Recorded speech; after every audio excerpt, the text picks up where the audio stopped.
अध्यक्ष जी, आपका बहुत बहुत धन्यवाद कि आपने इस महत्वपूर्ण विषय के ऊपर, महंगाई के विषय के ऊपर, जिससे सारा देश पीड़ित है, उसकी चर्चा को आरंभ करने का मुझे अवसर दिया।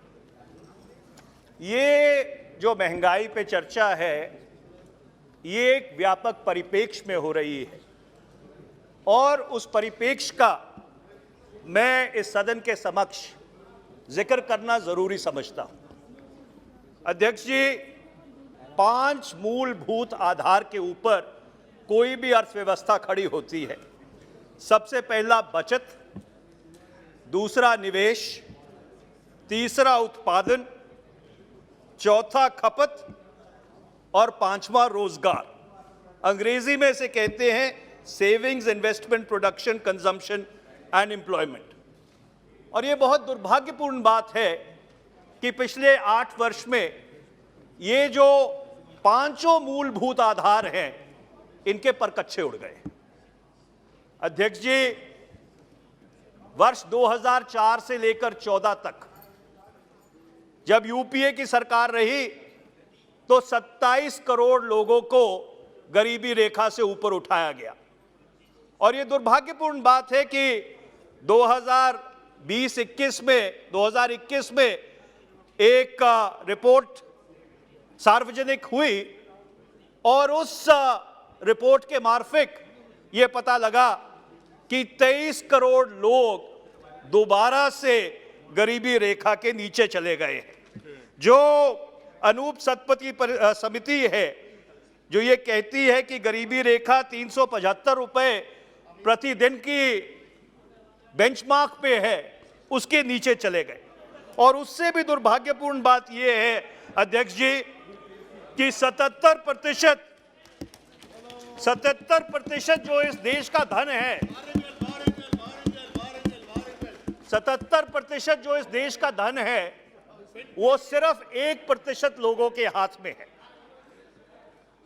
इन वर्षों में भारत में जो बिलियनियर्स हैं, वो 100 से बढ़ के 142 तो हो गए, पर जो सबसे नीचे का तबका है अध्यक्ष जी, उस तबके की जो आय है वो दिन बर दिन घटती चली गई। जो सबसे अमीर 92 भारतीय हैं, उनके पास उतना धन है जितना 55 करोड़ भारतवासियों के पास है। इससे बड़ी असमानता इस देश में नहीं हो सकती।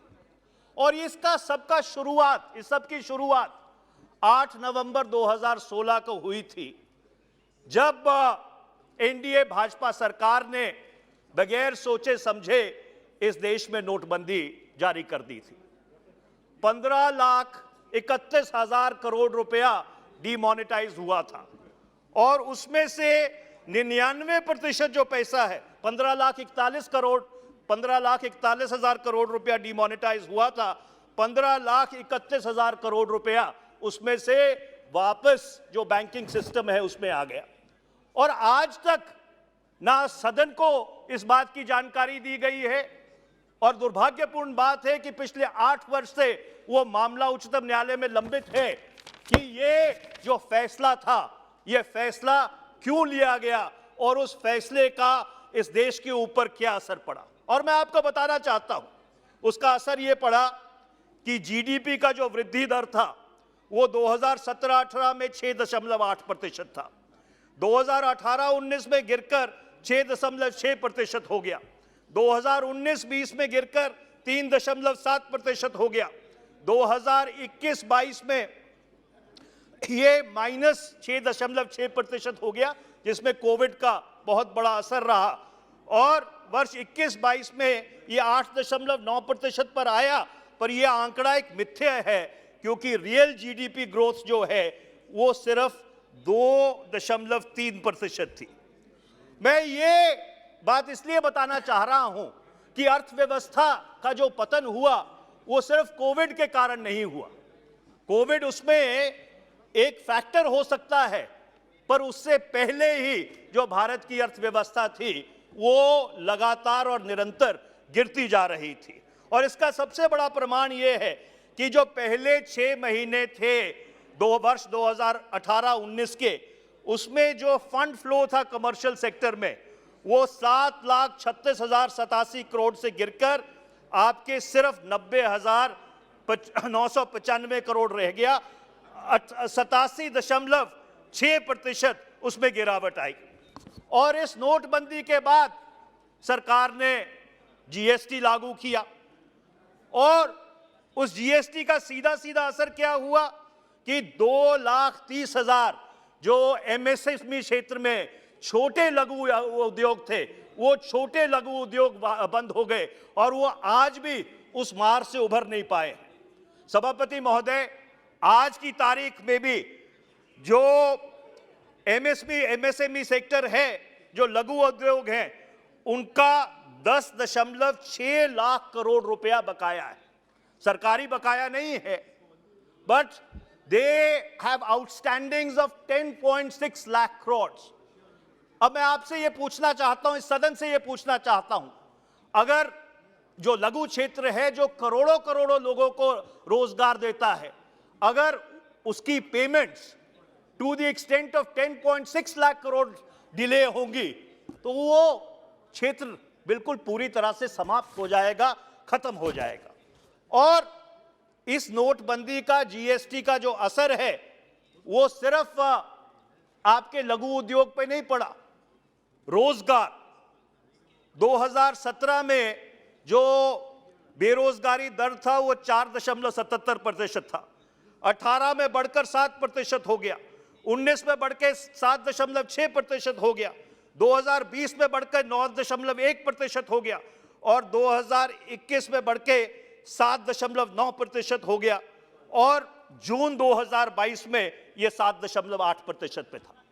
सभापति महोदय, किसी भी विकसित देश में जो मापदंड है वो ये है कि 2/3 लोगों को रोजगार मिलना चाहिए। आज की तारीख में लगभग भारत में 40 करोड़ लोगों के पास रोजगार है और अगर हम विकसित देशों के श्रेणी में शामिल होना चाहते हैं तो इसको 84 करोड़ पर लेके जाना जरूरी है। और मैं ये दुर्भाग्यपूर्ण ये बात कहना चाहता हूं कि सरकार के पास इसको 40 करोड़ से 84 करोड़ तक लेके जाने के लिए कोई रणनीति नहीं है। और ये जो रोजगार की समस्या है, इसका जीता जागता प्रमाण ये है कि जिस तरह से मनरेगा की डिमांड बढ़ी है। आपके अप्रैल 2022 में 2.3 करोड़ हाउस होल्ड्स को मनरेगा का सहारा लेना पड़ा। मई 2022 में 3.7 करोड़ हाउस होल्ड्स को मनरेगा का सहारा लेना पड़ा। जून 2022 में यह संख्या बढ़ के 3.17 करोड़ हो गई। जब से ये स्कीम शुरू हुई थी 2006 में, ये सबसे हाईएस्ट नंबर है जो लोग मनरेगा के सहारे अपनी जिंदगी बिताने की कोशिश कर रहे हैं। और मैं इस सदन में इस बात का भी जिक्र करना चाहता हूं कि जब ये सरकार बनी थी 8 वर्ष पहले, इसी मनरेगा को उन्होंने गड्ढे खोदने की स्कीम उसके ऊपर अलंकरण लगाया था और आज उसी के सहारे करोड़ों करोड़ों परिवारों का गुजर बसर हो रहा है। सरकार को अपने शब्द वापस लेने चाहिए। और इस सारे संकट से उभारने के लिए जब लोगों की जेब में पैसा डालना जरूरी था सभापति महोदय, तो सरकार ने क्या किया? पूंजीपतियों की जेब में पैसा डाला।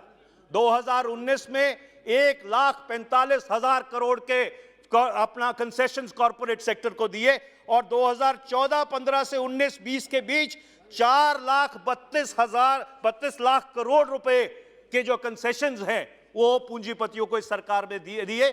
अगर उससे भारत की अर्थव्यवस्था किक स्टार्ट हो जाती, if the cycles of the if the engines of the economy would have started firing, I would have had no difficulty with it. But the fact is that despite the misplaced or despite what the government thought was a targeted strategy, it did not work. और जो भारत की अर्थव्यवस्था थी वो नीचे ही बैठती गई और जो लोग थे वो गरीब होते गए।